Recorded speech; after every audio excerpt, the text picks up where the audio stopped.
আসসালামু আলাইকুম রহমতুল্লাহি ওয়া বারাকাতুহু। প্রিয় দর্শক শ্রোতা, আশা করি সকলেই ভালো আছেন। আলহামদুলিল্লাহ আমিও ভালো আছি। তো আজকে আপনাদের সামনে এমন একটি বিষয় উপস্থাপনা করব। বিষয়টি হচ্ছে যে আপনারা লক্ষ্য করে দেখতেছেন যে গত কয়েকদিন অনেক দুর্ঘটনা ঘটতেছে। এর মধ্যেই পদ্মা সেতুর মধ্যে আমরা দেখতেছি ফেরিঘাটে একটি বাস দুর্ঘটনা হয়ে অনেক লোক আহত হয়।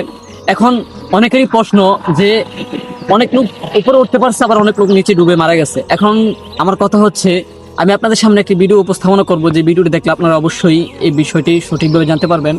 বন্ধুরা, সবশেষ পাওয়া তথ্য অনুযায়ী এই যে সৌহার্দ্য পরিবহনের চালক আরমান খান, তার মরদেহটি উদ্ধার করা হয়েছে।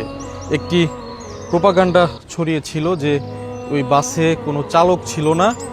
তো এখন এই যে চালক আরমান খান, তার মরদেহ উদ্ধার করা হয়েছে। তার কাছে ড্রাইভিং লাইসেন্স ছিল এবং আমি নিজে ব্যক্তিগতভাবে সৌহার্দ্য পরিবহনে খোঁজ নিয়ে জেনেছি এই যে বাসটি দুর্ঘটনার কবলে পড়েছে, এই বাসটি এই আরমান খানই চালাতেন। অর্থাৎ বোঝাই যাচ্ছে যে আরমান খান, যিনি এই বাসের চালক, তিনি এই বাসের মধ্যেই ছিলেন এবং যে কারণে তিনিও কিন্তু মারা গেছেন। এখন পর্যন্ত 23 জনের মরদেহ উদ্ধার করা হয়েছে। এর মধ্যে 11 জন নারী, 8 জন শিশু এবং 4 জন পুরুষের মরদেহ উদ্ধার করা হয়েছে। এবং এই 4 জনের মধ্যেই কিন্তু এই যে চালক আরমান খান, এই আরমান খান রয়েছে। আপনারা এক হলো স্টার্টিংয়ের লক ছিল, ডানি ভাই কাটতে পারে নাই, গাড়ি স্টার্ট দিতে পারে নাই, গাড়ির হাওয়ার ব্রেক হাওয়া আয় নাই, ব্রেক পায় নাই, নেমে গেছে গাড়ি একলাই।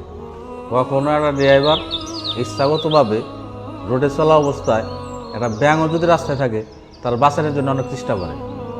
ব্যাংকটা মরে গেলে ড্রাইভারের কোনো যায় আসে না, কিন্তু ওই ব্যাংকটা বাঁচানোর জন্য অনেক চেষ্টা করে। তারপরেও অ্যাক্সিডেন্ট তো অ্যাক্সিডেন্ট নেই, নাই গাড়ির ব্রেক ফেল হয়, নালি গাড়ির এই যে কোনো একটা জিনিস সমস্যা হয়, ওই কারণে অ্যাক্সিডেন্ট হয়।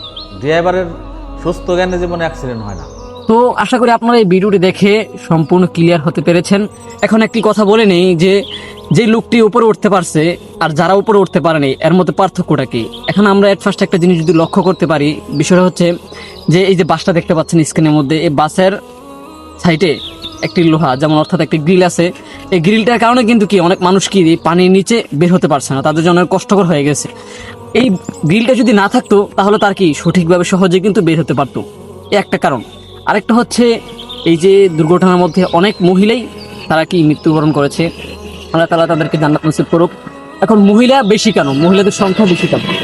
আমরা যদি জানি একটা পুরুষ তাদের শরীরে জামা কাপড় একটু কম থাকে, আর একজন মহিলা তার শরীরে এভাবে অনেক কিছু পেঁচানো থাকে, সে বিধায় পানির নিচে শরীরে যদি কাপড় চোপড় একটু অতি মাত্রা বেড়ে যায়, তখন একটা মানুষ এইভাবেই তাকে কন্ট্রোল করতে কঠিন হয়। এই একটা কারণেই মহিলাদের মরদেহ অনেক বেশি পাওয়া গিয়েছে, এই দুটি কারণ। আরেকটা হচ্ছে যে মনে করেন যে পানি যখন বাসটা নিচে পড়েছে, এর মধ্যে ড্রাইভারের কোনো কারণ ভুল নেই, কারণ এখানে গাড়িটা ব্রেক ফেল হয়ে গিয়েছে। সে বিধায় ড্রাইভার অনেক চেষ্টা করেছে, কারণ একটা মানুষ সে চায় না যে এত মানুষ তাদের জীবন নিয়ে তারা খেলবে। সে বিধায় আমরা ড্রাইভারের উপরও কোনো দোষ চাপিয়ে দিতে পারি না।